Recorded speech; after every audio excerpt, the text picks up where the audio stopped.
तो क्या हुआ। अगर मैंने एक दिन क्लास नहीं लिया तो क्या हुआ। अगर आपको इंग्लिश नहीं आती तो क्या हुआ, मैं सिखा दूंगा। अगर आप अंग्रेजी नहीं बोल पाते तो क्या हुआ, मैं सिखा दूंगा। ऐसे न जाने कितने सेंटेंसेस आपको अपने लाइफ में बोलना होता है। जब आप यूज करते हो तो क्या हुआ, तो क्या हुआ।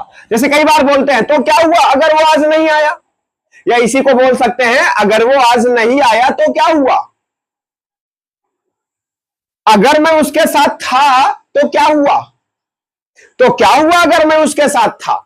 तो ये जो वर्ड है हमारा तो क्या हुआ, ये जो फ्रेज है, ये सेंटेंस में कभी आगे भी आ सकता है और पीछे भी आ सकता है। लोगों के अपने अपने बोलने के तरीके होते हैं, तो चाहे आगे आए चाहे पीछे आए, अगर किसी सेंटेंस में हम इसका यूज कर रहे हैं तो कैसे इंग्लिश में बोलेंगे, आज के सेशन में हम लोग वही सीखने चल रहे हैं।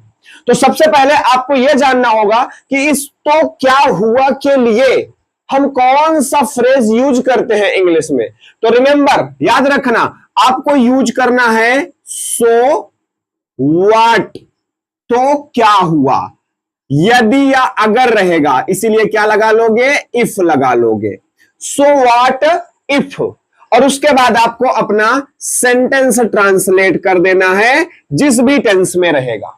सो व्हाट इफ, चलो देखो समझो, तो चाहे ये आगे आए चाहे ये पीछे जाए, चाहे ये सेंटेंस में आगे रहे चाहे ये सेंटेंस में पीछे रहे, हमेशा आपको सो व्हाट इफ का यूज पहले करना है। आप क्या बोलोगे, सो what if, so what if वह आज नहीं आया, पास्ट इंडेफिनिट है, he did not come today.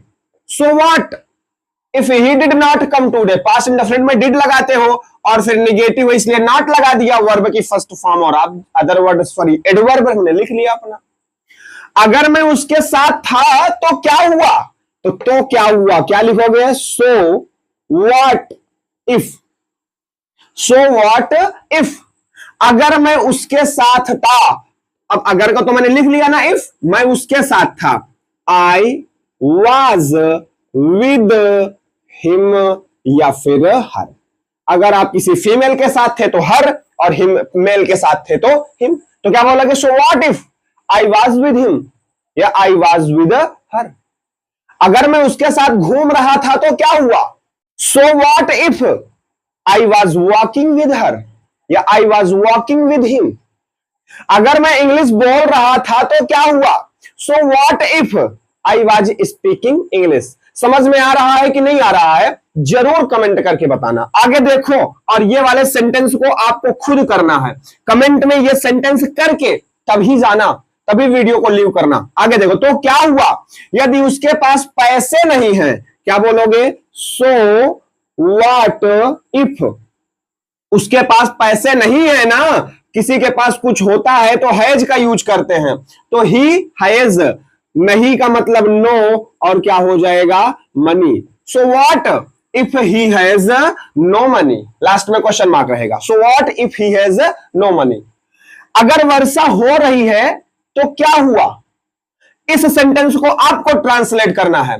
Comment खोलो और कमेंट बॉक्स में इस सेंटेंस का ट्रांसलेशन करो, तब वीडियो को लीव करना, तब वीडियो छोड़ करके जाना।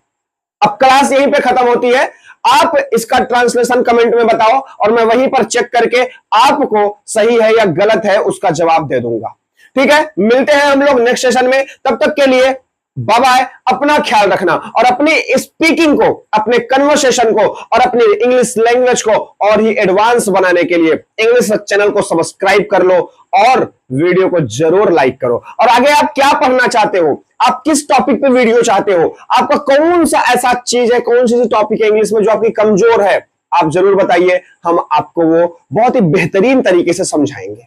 ओके, मिलते हैं हम लोग नेक्स्ट सेशन में।